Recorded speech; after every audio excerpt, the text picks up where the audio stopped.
আসসালামু আলাইকুম ওয়া রাহমাতুল্লাহি ওয়া বারাকাতুহু। আচ্ছা, আপনার কি মনে হয় রাজনীতিকে কি ধর্মের বাহিরে রাখা উচিত? নাকি ধর্মের ভিত্তিতে রাজনীতি গড়ে তোলা উচিত? ১ম কথা হলো, আপনি যদি মুসলমান হয়ে থাকেন তাহলে আপনাকে অবশ্যই মানতে হবে যে ইসলাম শুধু একটা ধর্ম নয়, এটা একটি পূর্ণাঙ্গ জীবন ব্যবস্থা। যেখানে আমাদের ব্যক্তিগত জীবন থেকে শুরু করে পরিবার, সমাজ, আমাদের অর্থনীতি, আমাদের ব্যবসা, ইনফ্যাক্ট একটা স্টেট লেভেল পর্যন্ত আমাদের প্রত্যেকটা সেক্টরে কিন্তু গাইডলাইন দেওয়া আছে।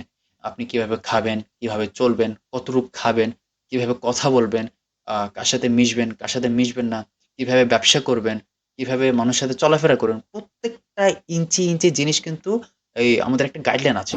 যেখানে আল্লাহ তাআলা বলেন, "ইন্নাদ দীনা ইনদাল্লাহিল ইসলাম।" অর্থাৎ নিশ্চয়ই আল্লাহর নিকট একমাত্র গ্রহণযোগ্য জীবন ব্যবস্থা হলো ইসলাম।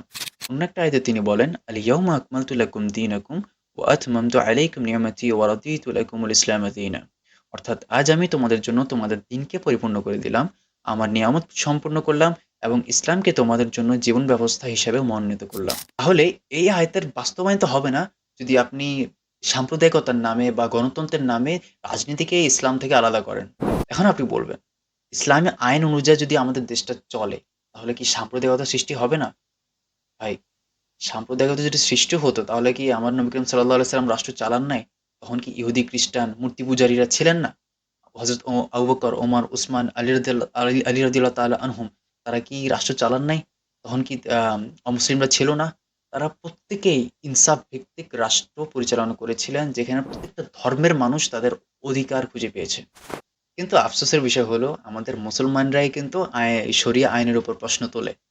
এখানে একটা সহজ হিসাব বলি, যদি শরিয়া আইন বাস্তবায়ন হয়, তাহলে আমাদের সমাজটা সুদমুক্ত হবে, ধর্ষণমুক্ত হবে।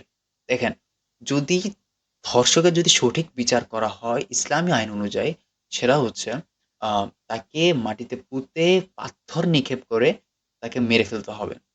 আপনি চিন্তা করেন, এটা যদি আপনার ২-৪ টা যদি আ এই কেস যদি এই বিচারটা করা হয়, আগামী ৫-১০ বছরে একটা ধর্ষণের মামলা হবে না, আপনি দেখবেন। আমাদের দেশে ওভার এডুকেটেড কিছু পারসন আছে না?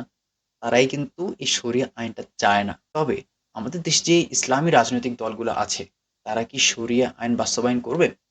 যেমন জামাত ইসলাম, ইসলামিক ফ্রন্ট, হেফাজত ইসলাম, আরো অনেক বা বিভিন্ন ধরনের যেই ইসলামী দলগুলো আছে, তারা কি আসলেই ইসলামী আইন চালু করবে কিনা? সেটাই আসলে একটু দেখার বিষয়।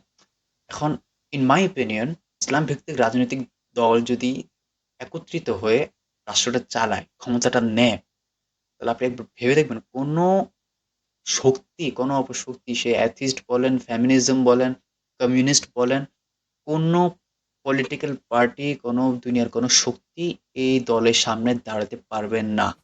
এখন ইটস আপ টু ইউ। আপনি কিভাবে আপনার জীবনটা পরিচালিত করবেন, ইটস আপ টু ইউ।